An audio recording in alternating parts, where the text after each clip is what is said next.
Hello and welcome to Chocolate Covered Games monthly melt of December 2021. We will start off with games played this month. Yep. And we got a good bit of games played this month. I had a total of 15 for me, and you did 12. Yeah. So if you want to start us off with the first game we played this month. Hence me saying, do you want... Well, I want to hear how you pronounce it. It's Carvana. No, that'd be Caverna. Yeah. Where we didn't sell cars or buy cars at this game. Mm-hmm. Caverna is a staple of the hobby. Mm-hmm. It's the sequel to Agricola, yes. Which we haven't played Agricola, but we have played Caverna. I thought it was an okay game. Yeah. At 2. It was a long game. Mm-hmm. But once you got it figured out, I thought it played pretty straightforward, worker placement. Yeah. Though it's 11 rounds as a 2-player game. Correct. Because you don't play the 9th round. Yep. In the 2-player game. So I actually thought, I don't want to say it was too short, mm-hmm. but I thought that just as I was starting to get things rolling... It ended? It ended.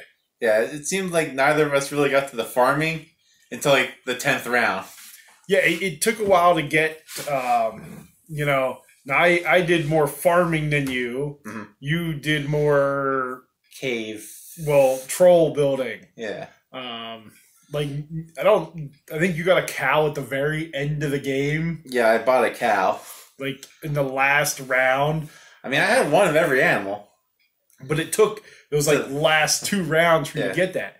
And so, why it played okay at 2, I wonder if it'd play better at 3 or 4.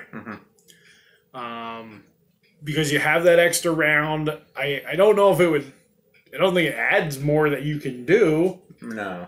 It just adds one more round. Now... You built more cave end of things than you did field end of things. Mm-hmm. And I built more field end of things versus cave end of things. Correct. Though I think the final score is pretty close.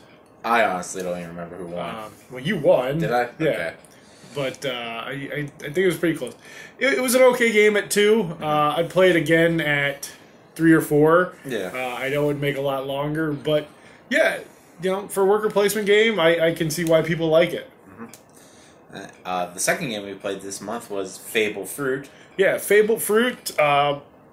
Again, plays 2. I think, again, it would play better 3 or 4. Mm-hmm. And we only played the first round of it, or the first... grouping of cards. Yeah. And again, I think at more players, it wouldn't change the game because there's only the one thing you do. You build to purchase the cards. Cards, yeah, to make drinks. But I think, again, at 3 or 4... because we had more people buying, so more cards would have came out. Cards would have came out. Yeah. With us, we only had, I think, 2... Well, we had the first grouping of the next group of... I guess that would be, 6 start, and then you bring out the 7th one you buy one. So I think we only had the 7th grouping of cards and, 1 of that next grouping. Yeah. Now, again, we could save it and keep going, which I think is a pretty cool... concept. Well, it's a legacy game. But it's not a legacy game. Well, a campaign game. Yeah. The rules change as you play because of what's on each card. So every time you play the game, it's different. There are a lot of cards in that game. Yes. Till you go through that whole stack, it could take quite a while. Mm-hmm. And I thought it was good. Again, I think with 3 or 4, it would add to it. I don't know if it's a spoiler, but, the one card that came out at the very end was the thing on it. Dealing with markets. Dealt with market. Well, we didn't have any other market cards out. Yeah. So, but again, I thought it was I thought it was a fine game. Mm-hmm. Next, we played La Crosa, I believe that's how it's pronounced. That's how I pronounce it. Yeah, not a good game for 2 players at all. I think it's only no, it's for like 2 to 4. Was it 2 to 4? Yeah, it's 2 to 4. Not a good game at 2. Not a good game at all. So this is a racing game. Loose term racing game. I didn't even feel the theme in the game. But you're putting the cards or the cars on this. The track was the coolest thing. Yeah, because it folded like a Jacob's Ladder type thing. It's just a piece of wood with dashes on it. But you're basically playing war. Yeah, that's all it is. Where you want to play the higher numbered against the car in front of you. Mm-hmm. If you do, you pass the car, and then you do that again against the next car in front of you. And when you pass 2 cars, your turn's over. Mm-hmm. There are ways for cars to separate from the pack, and then cards that would help you catch up. At 2 players, you played 2 different cards, so you could manipulate which car you wanted in front. So if you were going to pass one of your other car, you could play a lower card to make sure this other car won.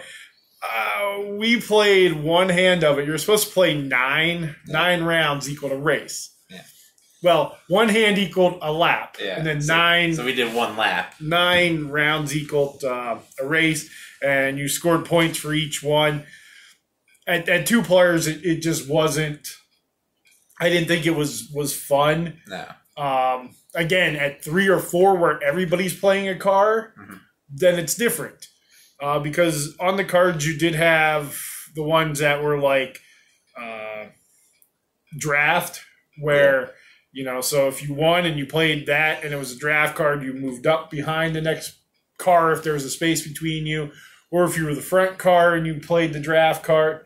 An extend card. Yeah, an extend card, because you couldn't play against anybody. Yeah. Because you weren't going to pass anybody. So you could play one of these extend cards to pull away. Yeah. And then that would force other people to have to catch up and have a draft card. Yeah, basically cause them to lose cards. Yeah. Man, this game tried to add a different mechanic to basically the war mechanism. Yeah. Or a trick-taking type mechanism. If I'm playing a trick type or trick-taking type mechanism with things on the cards, I'm playing the Fox in the Forest. Mm-hmm. I don't know. I couldn't recommend this game. Yeah. Next game was just me. Well, not just me. It's not a solo game. But you weren't there when I played it. It was Red Dragon Inn. This was the original, not any of the sequels or any of the add-ons. Played it with a group of 4 people. For 2 of the people, it was their first time playing, but they still had a lot of fun. It's a good introductory game. It is. I was the first one eliminated from our group. Well, probably because everybody gangs up on you. No, actually, I kept getting high-end drink cards. Yeah. So instead of passing out to lose, I just kept doing hands of gambling, and I lost my money. So, I was 1 away from passing out, but instead I lost due to not having any money. Yeah. So, but Red Dragon is a great game. We own it. We've played it. It's not fantastic with 2, but it's not terrible. No, but it shines with 3 or 4. Yeah, I would say it's an introductory, and I wouldn't say it's a party game, but it has that party game atmosphere. Yeah. Because it is a game that you can sit around and laugh while you're playing because of the gambling aspect in it, or the drinking aspect in it. Mm-hmm. It's a fun game. We do have we have a couple of the expansions. Yeah. Next up, I played Ink and Gold, which we own but haven't played. I haven't played. Well, I think you need a minimum of 3 people. It's a 3 people game, 3 people game, 3 person game. I played this with a group of 7. Which I think is the max count. I think, yeah. It's a fun game, but I played it without playing it because the whole thing is you're going into a temple. It has the Dead Man's Bluff mechanic where you can't get 2 of the same card. And you get 2 cards yourself that say, I'm going to keep going through the temple or not go through the temple. If you leave the temple when no one else is leaving, you take all the excess gold. Or if you keep going, you have a chance to get more. So the whole time I just sat there shuffling which one I was going to take and let fate decide if I keep going or not. So in other words, you didn't really play the game. Well, I wanted to see how long. I came in second. Yeah. I mean, for just letting Faith decide. But second is first loser. I lost by one gold or one ingot. And I'm like, man, because if I would have kept going the one time when I was just randomly going, I would have got 17 more and would have won. And it was a fun way to play that way because they're like, how do you not know if you want to keep going? I'm like, I don't know. And I thought it brought a fun element into it. It was a fun game. I'd probably play it the same way again. But Ink and Gold, I can see why people enjoy it. Then the last game I played without you this month was a game we played last month at 2 players, and that was the Night Cage. And this time I played it with 5, the max count. And it was a whole different game with 5 people. Much more fun. Yeah, I don't think it lended itself well as a 2-player game. I mean, as in the 5-person game, we got to the final flicker where there was no more to draw. Yeah. And each time you got to move and you had to take one off the board. And we lost with like maybe 12 more moves to go. But again, that game I think is all in the luck of the draw on the tiles. Oh yeah, completely. Even though we made the final flicker, we had the same problem we played the first time, where like the first 5 things we pulled out were gates. Yeah. So one of us was stuck at the game the whole game. Yeah, the Night Cage, way better with 5 people. Then we got back into the games where you and I both played, and the first one of that would be Seven Wonders Duel. Or Seven Wonders Duel. Yep. Yeah, I could see why this game is so highly rated. Mm-hmm. As a 2-player game only, it's awesome. It's a really good game. Very luck based. Yep. Though too, I mean, there is some strategy because you've got to decide if you're going to build or go for the military. Which I did the first game. The first game you did. I knew I was going to lose, so I started going towards the military and got a military victory that way. Though, if you wouldn't have got the military victory when you did, I think I would have won that first game. Yeah.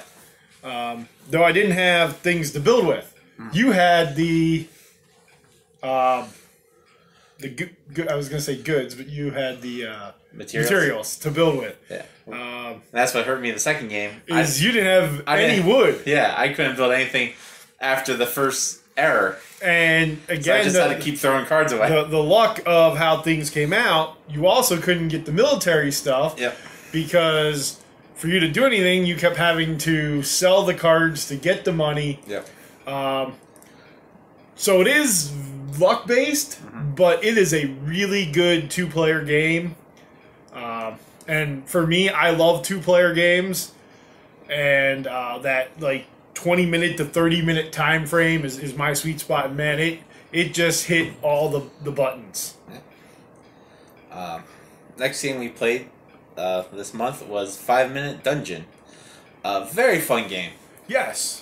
I can see why people love this game and why they've had a sequel with the Marvel characters. Yeah. My biggest complaint about the box. That's my biggest complaint about it. Not a 2-player game.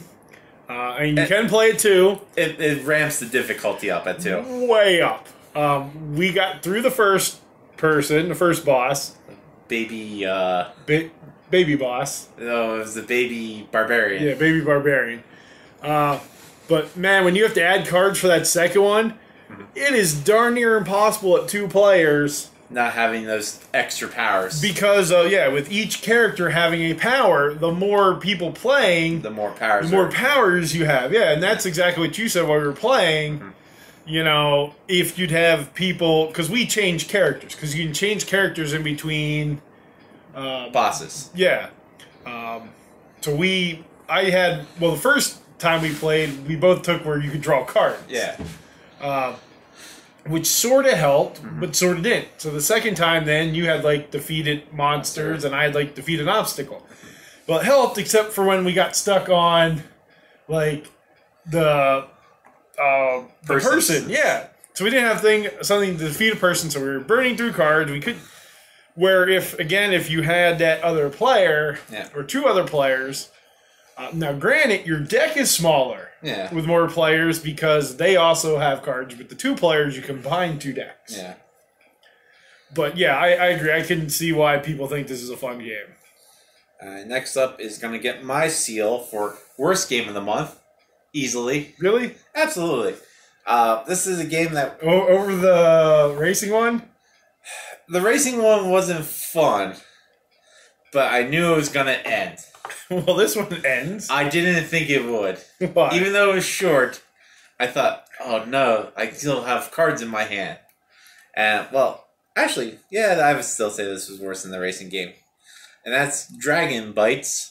I actually don't remember a whole lot about this game, and we just played it like 2 days ago. To remind you about Dragon Bites is you put 3 dragons down, and then you have weapon cards. Yeah, okay. And you have to equal the number on the cards without going over, because you can overkill these dragons, I guess. And that'd be wrong. That's right.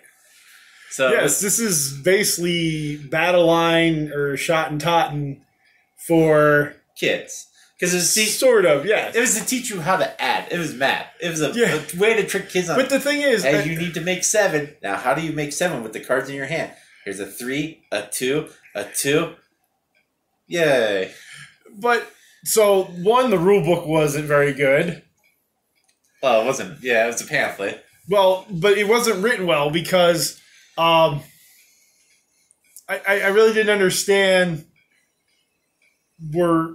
there was a sleigh mode and a battle mode, and so we thought we were playing the sleigh mode, but I think we did it more as a battle mode because... Well, no, because battle mode is when you upgrade your weapons. And we would have been facing the dragons one at a time. We would start off with a 1 dagger. But the hard part was, you put out 3 dragons, and again, you could sit there and be like, okay, well, that one needs... 24 to kill it. My whole hand is like 10. Yep. And you're just going, well, I can't do anything with that one. Yeah, if they were all high numbers, you were doomed because you didn't get to keep your hand. Yeah. In between dragons, you had to discard your whole hand. We think that it didn't say that in the booklet. Yeah, it did, but it didn't. It was just I didn't know when if it you clearly grew up. When it clearly said you don't get to keep your cards, you're like, I don't know. No, what that it means. didn't say that you had to discard your cards, but it also didn't say that you drew back up. So clearly, what it wanted you to do was put the box back on the shelf. I mean, that's like for dragons, you couldn't defeat that round. Did they go away? I think we kept them. Yeah, because we just cleared the cards. I mean, should the cards stayed on there? It didn't say. Nothing said. So yeah, can't recommend Dragon Bites. Yeah. See, I think that's why Dragon Bites took the worst over the racing game, because at least the racing game's rules were somewhat more coherent. Well, I even tried to watch the little video on it for the racing game, and it wasn't very helpful. And apparently that game was backed by Shark Tank. Yeah. Well, they can't be wrong. The next game up was Archaeology: The Expedition. Probably one of the better games this month. I really enjoyed this game. I've seen a couple reviews on it, and people have really liked it, and I can see why. Mm-hmm. And we played through twice. First time right, second time wrong. Because you kept putting the putting the maps in the tombs, and the sandstorms in the tombs. And because we were in a hurry to try to get through games because of where we were. Oh no! I opened this tomb. What's in here? A sandstorm. It's been in here the whole time. Though it really did change the game. Yeah. But I enjoyed it. I'd like to play through it again with the other monuments. Because the buying treasure and then the sandstorm deciding you have a tent card, and that tent card lets you keep the treasures that you bought. If there's a storm, yeah. If there's a sandstorm, if you used your tent card and there's a sandstorm, you have to give half your treasures to the market. Mm-hmm. So you got to play, think in your hand, okay, man. Okay, I have 3 of these, and so like 3 talisman and 2 gold. Yeah. Man, do I sell these to get, because like 3 talisman, if you sold them, it was like 45 points. Yep. And you always had that 45 points. Or were you going to press your luck? Hopefully another sandstorm didn't come out, because that other talisman you need to be able to sell 4 of them for 60 points is in the market. So I almost think, would you say this is sort of like Jaipur? Yeah, I would say it's an advanced Jaipur. Which I really like Jaipur. And so this automatically goes high on my list because of that. And because of that nature of that press your luck of holding on. Because in the one game, was it you that had 2 of the Pharaoh things, and I had the other 2. And I knew that they weren't in the tombs because of looking at the tombs. Yeah. Because we had that as one of the things you could do. So I didn't think they were in the deck. I thought they were in your hand. I was trying to hold on to them. And you did, because we had a sandstorm. I didn't want to get rid of them. So I used my 10. Yeah. I pulled the next card. It was a sandstorm. So I was like, well, now I got to get rid of it. So a lot of pressure, luck, and just luck in general. But yeah, I thought it was a really good game. Yeah. Would you say that was your favorite game so far of the month? Just in general? Well, I mean, we have other games here. Next game we played, another big letdown. It wasn't a letdown. I sort of expected it to be right about where it was. That was a letdown. That's Gloomy Graves. Gloomy Graves is you play Grave Diggers, and you have your own personal grave site, and you have a community grave site. Yeah, but so on the cards, they're little thin cards, and then they're split in half. So they look like a domino. Yeah. And at one burial site, it might be unicorns, and the other one would be fairies or dragons or, orcs. And you lay them down. And you always had to cover up half of. Yeah, in the communal one. Yeah. Communal graveyard, you covered up one block of one, and then empty table space. Yeah. Because that helped run. That was the timer of the game. Yeah. And then in your private crypt, that could only be a 3x3 crypt. So you played you had 5 cards in your hand. Okay. You played 1 to your private crypt, so you could cover 1 card, a whole card. You could basically cover anything however you wanted once you built your 3x3. So you started with 1 in your crypt. Yep.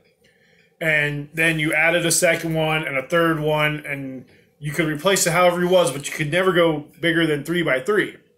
And then the way that you scored points in this game, the score area on the side was each of the different symbols at 8, 10, 12, and 14. So, and that got you different level of points. Yep. And what the 8, 10, 12, and 14 were was the little symbols on the cards. So let's just say there was a dragon symbol. You counted up the largest area of that dragon symbol in the community one, and if a card had a grave digger on it, that was like a wild. So you counted up the largest of that area in the communal one, and the largest of that in your private one. So you need to know what you're going for and when to score it, because once you score that, you can't go after that one again. And then you have to quickly shift to try to score a different one. And because once the deck of cards is out, the game's over. Correct. So I had a very large dragon area. And then as soon as I decided, all right, we're getting down in the deck, I can't just score that. I had to make sure that I built that communal crypt up and mine to, and again, you were covering those to hamper me getting it in the communal one. And so it was very thinky, but also someone take that. Because coming down to the end, I just was like, okay, there's 4 of those out there together, and I have 2 here. It doesn't get me enough points to score. Okay, hopefully I get one. Okay, now I have 8. I might as well take the lowest one. Yeah. So it was. Yeah, I won't say it was a letdown. It was right about where I expected it to be. Next up, we play Trogdor, which is always a fantastic game. Yeah. It's a cooperative game where you play as Trogdor, there to burninate the village and eat the peasants. We ended up winning, luckily. We did. Even though we accidentally burnt the lake on turn 1 after we read what your power could do. Yeah, and we needed the lake.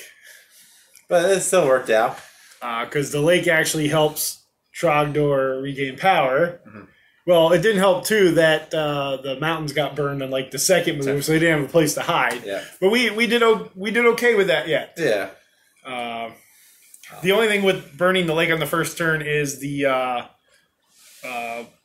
villagers, when they were on fire, they couldn't run into the lake and be put out. Yeah. But the only thing with that is when they were done burninating other areas, they went to the void. Yep. Or also the void. Yep. So, But yeah, we ended up winning. And the deluxe version of this is really nice. Yep. Almost made my game of the month. Even though any other month... I know what your game of the month is. I mean, any other month this would have taken it. But next up... You already said your game of the month, didn't you? No, I said the game I was most disappointed in. No. Or what was the worst game of the month. That was Dragon Bites. Next up, not my game of the month, and still not a big fan of this game, even though people love it. And that's Battle Line. It's okay. Yeah. Battle Line is a tactical thinky card game. It's a 3-man poker game. It's 2. It's only a 2-player game. 3-man card poker.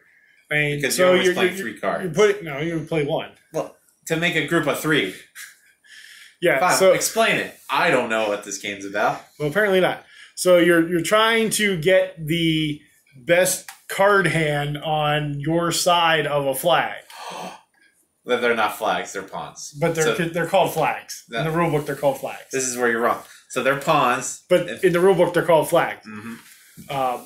And so it's sort of like playing poker, too, because...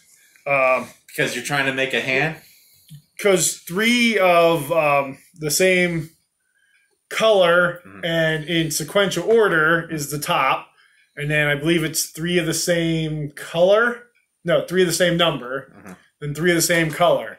But we played with the tactics deck this time too. We never played with the tactics deck before. Which, man, did that add a lot to the game. Yeah. Because it lets you change cards. There's one that lets you change a card on your side to a different spot on your side. You had the trader card that lets you take a card from my side and place it on your side. Then there was one that was like the fog, which made it just whatever the total on the cards was. It didn't matter what colors or anything. It didn't matter if it was considered a brigade or any of the other things. The one I thought I was going to win, you played the mud card, which made it that you had to add a 4th card to it. Yeah. So it's a very thinky game, and that tactics pile adds to it. And I've never played Shot and Totten, so I don't know if it's changed. If Battle Line has changed much from Shot and Totten, but I enjoy Battle Line. Shot and Totten has the Scottish look to it, so I'd like to play it with that look. Yeah, Battle Line's a fine game. Yeah. Next up on our list is probably my game of the month by a long shot. And it's a terrible game. No. Best game of the month for me. And that's Pylos. Terrible game.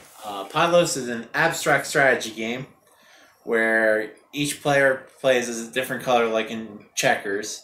But instead of disc, you have these balls that you put in the divots on the board. And if you create a square of 4 of your own color, you get to take one of your balls back. It's not a square 4 of your own. Yeah, it has to be a square of 4 of your own color. Oh, that's right. And if you do that, you get to take one of those ones back into your reserve.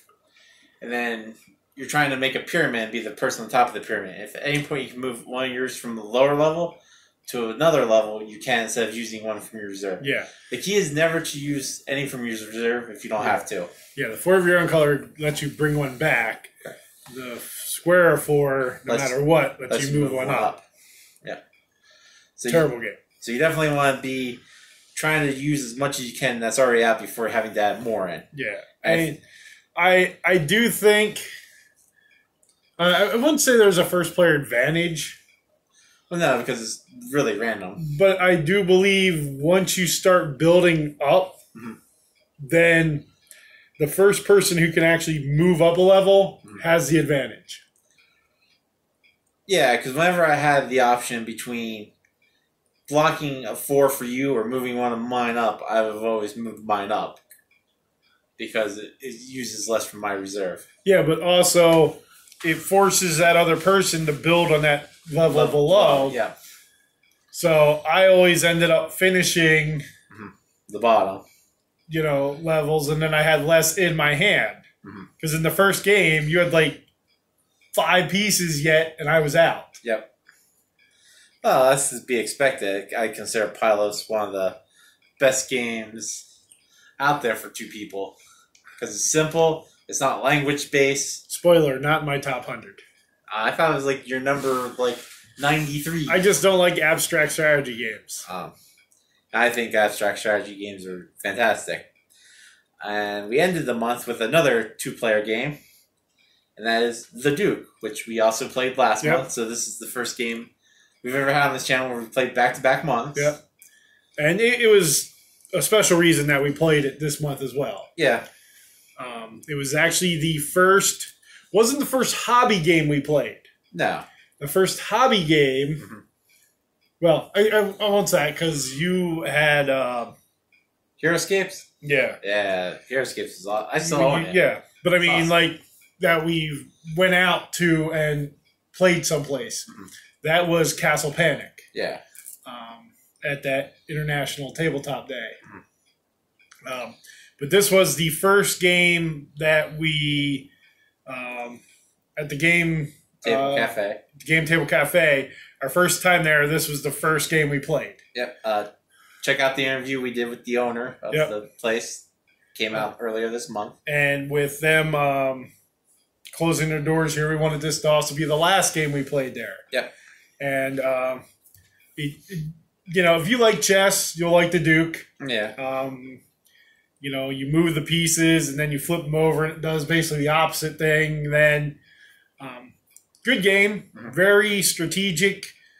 We didn't use any of the expansion tiles like we did last month. And I won both times. And it's a solid game. Yep. It is a very solid game. I still like the Jarl a little better because of what it adds, but the Duke is a solid, good game. Yeah. Jarl doesn't have any expansions as far as I know. No, everything was for the Duke. Yeah. The Duke is a fun game. The expansions do add a lot. We haven't played all the expansions. Eventually, we'll probably end up buying the Duke Legacy. Yeah, that has all the expansions in it. And I believe that's the only way you can buy it now. Probably. But yeah, it's a really good game. So we know your game of the month was Pylos, and your least favorite game of the month was that went to Dragon Bites. Yeah, there it is, Dragon Bites. Because it says in the name, it bites. Yeah. So I would actually say that's probably my least favorite game of the month too. Yeah. Here I thought you were gonna say Pylos. That's a very, very close. The rule book on Dragon Bites just wasn't great. Good. My game of the month, it's a very tough choice between Seven Wonders Duel. It's clearly this one. And Archaeology: The Expedition. I'm gonna go with Seven Wonders Duel, just because we own that now and it's easier for us to get to. Though, man, I'm hoping that I can find a copy of Archaeology. Maybe it's fairly new. Yeah. Yeah, it shouldn't be too bad. It was a really good game. Yep, and with that, hey, let us know down below in the comments if you played any of these games that we played this month. Let us know what you thought about them. Yep, or let us know what games you played. Yeah, it's always fun to hear. We always have a couple comments about games people played, and I like to hear that. Like Tim said, on our list, let us know if you played anything. Let us know if you think any of these games are great games. Let us know if you played something like 5 Minute Dungeon with 3 or 4 people and really enjoyed it, because it's a game we both liked. We just think it would have played better with more. Let us know in the comments why I'm right about Pylos and Tim is wrong. Our crowd's a thinky crowd, I'm pretty sure. Yep. But again, if you played anything, let us know. It's so awesome to hear from people what they're playing every month. Yep. Also, like and subscribe to the channel. We're getting close to 50 subscribers, which would be awesome to eventually. Share the video. It does help. And with that, stay sweet.